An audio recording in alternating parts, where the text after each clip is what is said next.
अस्सलाम वालेकुम and welcome back to my channel learning with Hadiya. आज हम लोग करेंगे PSY 404 का lesson number 2, historical perspective on abnormal behaviour. कि हमारे जो पुराने ज़माने में क्या करते थे, कैसे इलाज करते थे लोग। जो पुराने ज़माने में लोग थे वो अगर कोई एबनॉर्मल होता था, मेंटली ठीक नहीं होता था, तो लोग समझते थे कि ये जो है ना पोजेस्ड है, इसके ऊपर सुपर नेचुरल पावर्स ने इसके ऊपर पोजेस किया हुआ है, इसको अंदर और ये ना जंग लड़ रहा है, इसका बॉडी और इसकी माइंड जो है ना एक जंग लड़ रही है एक्सटर्नल फोर्सेस के, गुड और इविल फोर्सेस से जो है ना जंग लड़ रही है। फिर वो एक्सपेलिंग द इविल स्पिरिट, उसको वो कहते थे कि अब हम लोग जो है ना इनको वो दो तरीके इख्तियार करता था। एक ट्रेनिंग था, एक एक्सोर्सिज्म था। वो कहते थे अब इनकी बॉडी को ना हम लोग फोर्सफुली निकालेंगे इनके अंदर से, और ट्रेनिंग एक मेथड यूज़ करते थे। इसके ज़रिए वो क्या करते थे कि दिमाग के अंदर ना वो होल कर देते थे स्कल के अंदर। ऐसे वो कहते थे अब जब होल कर देंगे ना तो जो इविल स्पिरिट्स हैं वो आसानी से निकल जाएंगी उनके अंदर से। और एक्सकोर्सिज्म क्या था, वो डिफरेंट तरीके अपनाते थे कि इविल स्पिरिट्स के साथ करने के लिए प्रेयर करते थे, नॉइज़ मेकिंग करते थे, forcing the affiliated to drink terrible tasting brews, flogging was beating the clients, starvation, उनको भूखा रखते थे। देखिए अभी देखा जाता है कि एशिया के डिफरेंट हिस्सों में अभी भी ये टेक्निक्स पाई जाती हैं, लेकिन सच एज पाकिस्तान। ग्रीक और रोमन व्यूज़ और ट्रीटमेंट उनके क्या थे 500 BC टू 500 AD। ग्रीक के जो है ना मेजर कंट्रीब्यूशन है मेडिकल साइंस में और डिफरेंट अदर फील्ड्स में। फिलोसफर्स और फिजिशियंस डिफरेंट तरह की एक्सप्लेनेशन और ट्रीटमेंट निकाले उन्होंने एबनॉर्मल बिहेवियर के इस एरिया में। हिपोक्रेट्स क्या कहते थे, वो कहते थे उन्होंने उन्होंने डिफरेंट साइंसेस में एक तो कंट्रीब्यूट किया हुआ है। मेडिकल साइंस में वो कहते थे कि 4 फ्लूइड्स इंसान के अंदर होते हैं, जब उनका जो बैलेंस है वो डिसबैलेंस हो जाते हैं तो फिर इंसान जो है ना वो उनके जो है जो दिमागी तौर पर ना थोड़ा सा वो एबनॉर्मल हो जाता है। वो कहते थे वो इन 4 फ्लूइड्स को ह्यूमर्स भी कहते थे, और कहते थे जब इनको ठीक रीबैलेंस करेंगे इन फ्लूइड्स को तो ठीक हो जाएंगे। Middle ages demonology 1। In the Middle Ages, from 500 to 1350 AD, the concept of demonology re-emerged। दोबारा से वही एक्सोर्सिज्म करने लग गए, वही वही समझने लग गए थे, भूत भूत प्रेत वगैरह इन्होंने हमला किया हुआ है। दोबारा ये आने लग गया क्योंकि उनके जो रिलीजियस बिलीफ थे इस वक्त डोमिनेंट होने लग गए। और वो चर्चेज़ में, चर्च यहाँ पे था आगे चर्चेज़ वाला। अच्छा, Europe and the middle ages demonology 2। और वो कहते थे कि जो साइकोलॉजिकल डिसफंक्शन वो seen as an evidence of Satan's influence instead of evil spirits. इसमें वो कहते थे कि शैतान का इन्फ्लुएंस आ गया, ईवल स्पिरिट्स का नहीं आ गया, और वो ज़्यादा कनेक्टेड हो गए रिलीजन से। डिफरेंट तरीके से के मेथड अपनाने लग गए। एक उनमें था, जो मेथड था वो था टारेंटिज्म। टारंटिज्म में वो कहते थे कि जो इंसान है वो उसको किसी ने, या तो वुल्फ ने इसको पोजेस किया हुआ, या तो स्पाइडर ने। स्पाइडर को वो कहते थे टरेंटूला भी कहते थे। The cure of disorder was by performing, और कहते थे इसका जो इलाज है अगर हम लोग डांस करेंगे, डांस के नाम था टरेंटेला, ये वाला डांस करेंगे तो ठीक हो जाएगा। Islamic perspective golden period. Different तरह के मुस्लिम फ़िलासफ़र्स भी आए, उन्होंने भी कंट्रीब्यूट किया नॉर्मल बिहेवियर पे। अल राजी राजेज़, उन्होंने कहा कि फ़ियर शॉक, या उन्होंने म्यूज़िकल थेरेपीज़ इंट्रोड्यूस कराई मेंटल डिसऑर्डर्स के लिए। अबू अली हुसैन इब्ने अब्दुल्ला इब्ने सीना, in his book तेब अली कानून, made some postulation concerning human emotion. अच्छा, इसमें उन्होंने ह्यूमन इमोशंस और कंडीशन के बारे में लिखा और कुछ सजेशन दी इनके ट्रीटमेंट के लिए। और उन्होंने कहा कि जो ह्यूमन का इमोशंस है वो बहुत ज़्यादा इंपॉर्टेंट रोल अदा करता है, और बहुत ज़्यादा वाइटल रोल अदा करता है किसी के इंसान का बिहेवियर शो करने के लिए। उन्होंने कंडीशनल थेरेपी यूज़ की इसके लिए। आगे है अल-गज़ाली, उन्होंने किताब लिखी इहिया। उन्होंने इसमें लिखा कि जो बच्चे हैं वो नेचुरली ईगो सेंट्रिक होते हैं। वो कहते थे कि ही believe that fear was learn condition, के जो फियर है, जो डर है, वो एक इंसान जो है दूसरे से सीखता है। कि बच्चे को भी जो फियर डर है वो उसके जो नेगेटिव एक्सपीरियंसेस है वो सिखाते हैं। वो फर्म बिलीवर थे इंट्रोस्पेक्शन और सेल्फ एनालिसिस के, अगर इन अपने आप को बंदा ठीक करेगा तो अपने मेंटल इश्यूज़ को ठीक कर सकता है, अपने मेंटल की जो जो भी प्रॉब्लम्स हैं वो उसके ठीक हो सकते हैं।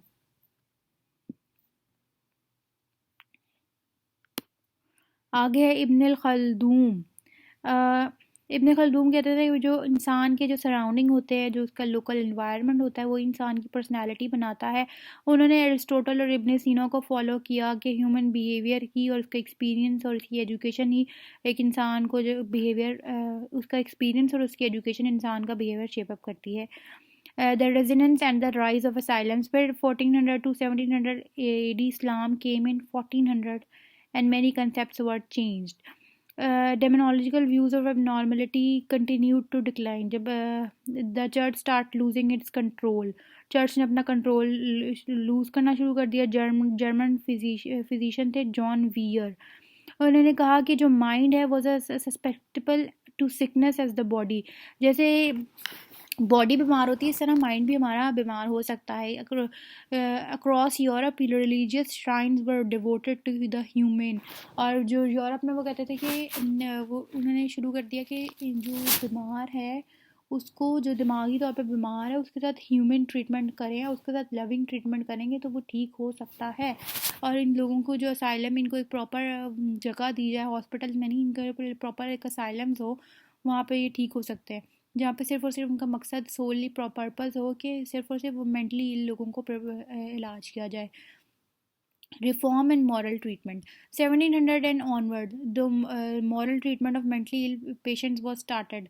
Morally वो अपने आप को अच्छा सलूक, उनके साथ अच्छा सलूक करने लगे थे। 1800 अप्रोच्ड, जो मेंटल डिसऑर्डर्स का जो ट्रीटमेंट था वो ज़्यादा अच्छे से अच्छा होने लग गया, और जो ट्रीटमेंट इनिशिएट होने लग गया उसका, इसमें लोगों ने ज़्यादा जो ट्रीटमेंट जो थे वो नहीं कहते थे मॉरल गाइडेंस पे, ह्यूमन और रिस्पेक्टफुल टेक्निक्स हो। यूएस में बेंजामिन रस्ट, जो कि फादर ऑफ अमेरिकन साइकेट्री हैं, और डॉर्था डिक्स, जो कि बॉस्टन स्कूल टीचर थी, were the primary component of moral treatment. इन दोनों ने जो है ना मॉरल ट्रीटमेंट को इंट्रोड्यूस कराया था 19th सेंचुरी के एंड में, जो कि ना several factor led to reversal of moral treatment due to several reasons. Lot of money and staff shortage as number of patients and asylums increased with less resources. Lot of money चाहिए थी उनको, लेकिन staff जो था वो कम था, patients ज़्यादा थे, asylum जो थी इंक्रीज़ होने लग गई, रिसोर्सेज कम थे बेसिकली उनके पास। और एक और अदर रीज़न थी कि मॉरल ट्रीटमेंट को रिवर्स होने कर लगे कि रिकवरी रेट जो थे ना वो कम थे, इसलिए वो लोग फिर से वही गंदे तरीके से, मतलब उनके पास ह्यूमन ट्रीटमेंट वो ख़त्म कर रहे थे अपना, मतलब आहिस्ता आहिस्ता कम हो रहा था क्योंकि रिकवर नहीं हो रहा था इंसान। ओवर क्राउडिंग भी हो रही थी, एमरजेंस ऑफ प्रेजुडिस आ रहा था लोगों के अंदर। आगे है, by the early years of the 20th century the moral movement had ground to halt. Long term hospitalisation became the rule once again. दोबारा से वो लॉन्ग टर्म हॉस्पिटलाइजेशन होने लग गई जब 20th सेंचुरी शुरू हुई। In the late 18, two opposing perspective emerged. एक सोमेटोजेनिक पर्सपेक्टिव था और एक साइकोजेनिक पर्सपेक्टिव था। कह रहे थे कि जो सोमेटोजेनिक पर्सपेक्टिव में कहते थे कि जो एबनॉर्मल फंक्शनिंग है वो फिजिकल कॉजेज़ की वजह से होता है, किसी के अंदर हेड इंजरी हुई होती है किसी वजह से, तो साइकोलॉजिकल डिसऑर्डर में वो कन्वर्ट हो जाती है, या तो फिर two factors were responsible for the rebirth of this perspective. Emil Kraepelin कहती थी कि जो फिजिकल फैक्टर्स हैं सच एज फटीग, जो वो कि मेंटल डिसफंक्शन के लिए रिस्पॉन्सिबल होती है, despite general optimism, biological approaches जो कि हमारे बायोलॉजिकल जो हम लोगों को इनहेरिटेड होती हैं चीज़ें, उसकी वजह से भी इंसान नॉर्मली थोड़ा सा फंक्शन ख़राब करता है।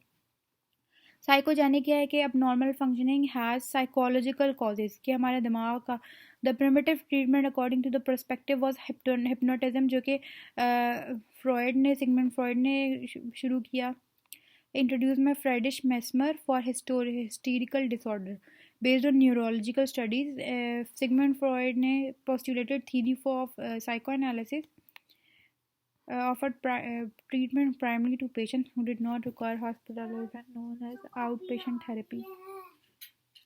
करंट ट्रेंड्स क्या थे, अब इसमें हम करंट ट्रेंड्स पढ़ते हैं। कहने कि आजकल भी जो मेंटल डिसऑर्डर्स की, जो मेंटल इलनेस पे जो लोग हैं ना, अभी भी कुछ ज़्यादा अवेयर नहीं है। कुछ इसको पॉजिटिवली लेते हैं, कुछ नेगेटिवली लेते हैं। सर्वे कंडक्ट हुआ था जिसमें 43 जो % लोग थे कि वो बिलीव थे, वो कहते थे कि mental that people bring mental disorder, लोग उनके ऊपर मेंटल डिसऑर्डर लेकर आते हैं। 35% लोग वो थे जो कि कहते थे कि जो बिहेवियर है, सिंफुल बिहेवियर है, वो मेंटल डिसऑर्डर का कॉज है। फॉलोइंग फ्यू ट्रेंड्स हैं ट्रीटमेंट के। साइकोट्रॉपिक मेडिकेशन, साइकोट्रॉपिक मेडिकेशन, इसमें मेडिसिन प्रिस्क्राइब कर दी जाती हैं इनसे कोई भी इंसान को। एंटी साइकोटिक ड्रग्स होते हैं, एंटी डिप्रेसेंट ड्रग्स होते हैं, एंटी एंजाइटी ड्रग्स इनमें से कुछ है। इंस्टीट्यूशनलाइजेशन, पेशेंट्स को हॉस्पिटल्स में नहीं लेकर रखा जाता बल्कि उनको कम्युनिटीज़ में ही रखा जाता है। Community mental health approach, rehabilitated in the community में उनको रिहेबिलिटाइजेशन उनकी होती है, इंस्टीट्यूशंस में नहीं होती। आउट पेशेंट ट्रीटमेंट क्या होता है? शॉर्ट टर्म हॉस्पिटलाइजेशन होती है, आउट पेशेंट साइकोथेरेपी होती है इसमें, और कम्युनिटी सेटिंग्स में इनको मेडिकेट किया जाता है। और 1950 में आउट पेशेंट जो था वो एक अच्छा, कहते थे ये अच्छा मोड है ट्रीटमेंट का। प्राइवेट साइकोथेरेपी क्या होती है कि one one on one client की और हेल्थ केयर की और जो क्लाइंट है उनकी मीटिंग होती है, वो क्लाइंट सुनता है, ये तो पता ही होगा। A growing emphasis on preventing disorders, the community mental health approach is given rise to the prevention money of the, काफ़ी सारे प्रोग्राम्स जो इंट्रोड्यूस हुए हैं जिनका जो सोशल कंडीशंस को जो है ना करेक्ट करने के लिए होता है, जो कि साइकोलॉजिकल प्रॉब्लम्स के अंदर होते हैं। क्या वो इंसान का जो है ना अगर कोई रिस्क होता है स्ट्रेस पे, किसी इंसान लगता है कि ये इंसान जो है ना स्ट्रेसफुल हो जाएगा, तो फिर वो, और जैसे कि अगर आपको अभी एक यूनिवर्सिटी का वाक़या हुआ था कि वो जो स्टूडेंट थी वो स्ट्रेस में आके, उसने एनजाइटी में आके अपना खुदकुशी कर ली। तो मतलब कि लोग पहले से कुछ इंसान का पता चल जाता है ना ये स्ट्रेस में है। Promoting mental health campaigns run होती है, डिफरेंट ऑर्गेनाइजेशन इनको रन करती है, जैसे कि WHO, वर्ल्ड हेल्थ ऑर्गेनाइजेशन, जो कि मेंटल हेल्थ को प्रमोट करती है। प्रोग्राम्स होते हैं डिफरेंट के लोगों का इंटरेस्ट डेवलप हो पॉजिटिव साइकोलॉजी में, कि हर चीज़ पॉजिटिवली ले, ताकि पॉजिटिव फीलिंग आए, अच्छे लोगों को इर्द गिर्द अपना अच्छा माहौल लगे। तो ये था आज का लेक्चर, मिलते हैं नेक्स्ट लेक्चर में, उम्मीद है आपको अच्छा लगा।